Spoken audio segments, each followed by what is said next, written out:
Cuando la muerte está próxima. En este artículo desarrollo el proceso hacia una muerte próxima. No hablo del momento de la muerte en sí, tema que desarrollo en los artículos sobre la muerte, ver lista al final. Tampoco entro en el proceso médico, tema que trato en otro artículo. Aquí desarrollo los procesos psicológicos y espirituales que se producen en una fase así. Solemos vivir como si la muerte no existiera, como si eso no fuera con nosotros. Nos pasamos la vida posponiendo cosas que realmente queremos hacer para conseguir cosas que luego nos llevaremos al morir. Por eso, cuando llega la noticia de nuestra muerte próxima por cualquier causa, nos pilla con el pie cambiado. Se nos cae todo lo que creíamos que éramos y eso nos obliga a plantearnos cosas. De todas maneras, el artículo tengo intención de orientarlo de otra manera, pues de lo que acabo de comentar trata la web entera. En este artículo quiero hablar de los procesos que suelen darse después de una noticia de este estilo, tanto para el que puede estar yéndose como para el que se queda de su entorno. Aunque evidentemente cada persona y proceso tiene infinitas variantes, hay una serie de dinámicas bastante habituales y conocerlas nos puede ayudar a acompañar un proceso de este tipo. Dividiré el artículo en tres partes. Una, la parte común para unos y otros, otra para el terminal y otra para el de al lado del terminal. Sé que usar este vocabulario puede sonar irreverente, pero es que no encuentro otro mejor. Unos y otros. Cuando llega una noticia de este tipo, después del evidente y normal shock inicial, se suelen pasar por una serie de etapas habituales. Unas pueden ser más largas y otras más cortas o no aparecer, al menos de una forma clara. Afrontarlas de una manera u otra puede ser la clave para vivir el tema aún con más sufrimiento o para vivirlo dentro de lo que cabe de una manera mejor. Y al fin y al cabo, si se supone que es lo poco que se va a vivir, ¿no vale la pena hacerlo lo mejor posible dentro de las circunstancias? Tanto el que se va como los que se quedan van a tener que pasar por la muerte, quieran o no, pero la experiencia y la vivencia hasta que no llega puede ser un infierno o el cielo, depende de cómo lo afrontemos ese proceso.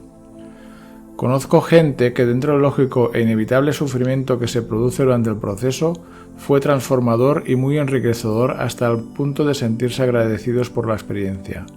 Para otros simplemente fue devastador.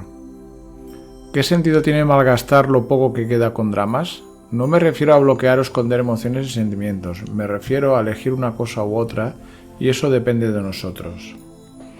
En toda esta fase también puede ser de ayuda a algunos grupos de apoyo.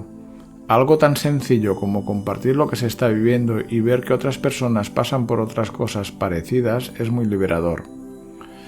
Evidentemente, el grupo estará formado por personas vivas, pero también suelen asistir personas que han perdido a alguien, que pueden ser de gran ayuda, pues conocen el proceso y si están ahí es que tienen vocación de ayudar a otros. Grupos de estos los hay con un acercamiento solamente físico-emocional, que ya pueden ser de gran ayuda. Otros integran una concepción trascendente abierta que para personas con inquietudes puede ser más enriquecedor. Y también los hay sectarios que lo único que quieren es captar adeptos aprovechando un momento emocional delicado. Vivir el proceso acompañado por un grupo de estos de acompañamiento a la muerte de personas, digamos sanas, puede transformar totalmente la experiencia, ya que nos dan herramientas y experiencias que nos pueden ser muy útiles.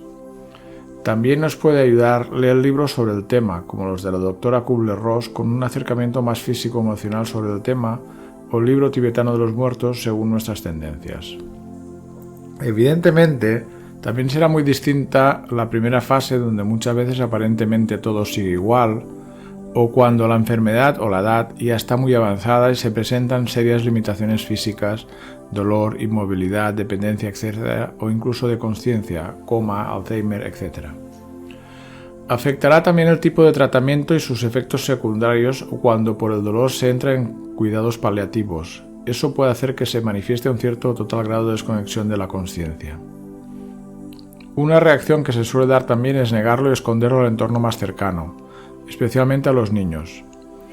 Normalmente se hace con buena intención, pero en la mayoría de los casos suele ser peor, pues ellos ven que pasa algo y que están siendo engañados y la consecuencia es la pérdida de confianza. Aparte de que así se les impide que puedan llevar a cabo su proceso interno previo. A los niños hay que tratarlos con naturalidad, no como deficientes mentales, evidentemente explicando las cosas de acuerdo a su edad y de manera que pueda entenderlo, pero sin engaños. Otro tema común a afrontar son las cuestiones legales y financieras. A veces puede aparecer la cercanía de la muerte en un momento complicado. En estos casos pueden ayudar a los sistemas de asistencia social o beneficencia según el país. También es habitual intentar dejar lo mejor posible a los que se quedan, dentro de lo posible. Negar la evidencia y no hacer nada puede complicar las cosas a los que se quedan. Proceso del que se va. Cuando el sentenciado recibe la noticia se queda descolocado. Y evidentemente no será lo mismo a 15 días que a 10 años y con o sin sufrimiento previsible. Todos nos podemos morir desde dentro de un momento, por lo que no debería haber tanta diferencia, pero la realidad es que la hay y por eso escribo este artículo. A partir de ese momento aparecen varias fases típicas. Lo podéis investigar leyendo a Kubler-Ross, no repetiré lo ya escrito en muchos sitios. Entonces, típicamente aparecen frases que me ponen los pelos de punta. Aquí solo las menciono, pero en el artículo sobre enfermedades terminales lo desarrollaré más ampliamente. Ha continuado igual que siempre hasta el último momento. Si siempre haces lo mismo, tendrás los mismos resultados. Por tanto, si sigues haciendo lo que te enfermó, ¿cómo quieres curarte? Luchó hasta el final contra la enfermedad. ¿Y de qué le sirvió? A lo mejor más le valía luchar menos y disfrutar más lo que le quedaba. El tratamiento le fue muy bien, pero no lo consiguió. ¿Cómo le fue muy bien si se murió? Hizo todo lo que le dijeron. ¿Quién? ¿Basándose en qué? ¿A los intereses de un laboratorio que se forra a costa de su enfermedad? Yo parto de la perspectiva de que la muerte no existe, que es solo un tránsito. Por tanto, en un proceso de este tipo no me interesa tanto la supervivencia del cuerpo físico, aunque reconozco su importancia, como la resolución del problema interno que llevó a esa enfermedad. La razón es muy sencilla. Si lo resuelve, no repetirá. Si no lo resuelve, se lo lleva consigo y repetirá. Ver artículo Karma, energía y continuidad de consciencia. A mí me interesa la curación interna de verdad. Si eso se consigue, todo eso que hemos ganado para esta vida y las demás. Si salvamos el cuerpo pero todo sigue igual, vamos a repetir. Los que se quedan. Lógicamente, a estos también los va a afectar. Que una pareja, padre o madre, cuando uno es pequeño o un hijo pequeño entra en un proceso de este tipo, también va a remover muchas cosas. Si es un padre o madre ya muy mayor y uno ya es muy adulto, va a ser mucho más fácil por aceptarlo como normal, evidentemente. Aunque una parte de ese proceso tiene mucho que ver con condicionamientos y aprendizajes. Independientemente de cómo le vaya a afectar eso a nivel de recursos económicos o situación afectiva, que evidentemente va a cambiar para el que se queda, también va a tener un proceso interno en relación con el que se va y a su propia vivencia de la muerte. Y a veces puede ser muy duro, porque tiene que vivirlo procurando que eso afecte lo mínimo posible al que se va en su propio proceso mientras lo está cuidando, etc. En este caso, una red de apoyo alrededor de la o las personas más directamente relacionadas con el que se va a ir puede ser clave para poder vivir el proceso en mejores condiciones. Pueden ser los amigos de verdad, familiares cercanos, alguien contratado, servicios sociales, grupos de apoyo, etc. Los niños, si son tratados como seres inteligentes y se les acompaña, sin decirles lo que tienen que hacer, suelen ser los que lo viven mejor con más naturalidad. Pero si el que tiene que acompañarlos está tocado y hundido, evidentemente esto es lo que ellos recibirán y lo pasarán mucho peor. También en estas fases las inmadureces personales surgen a la vista.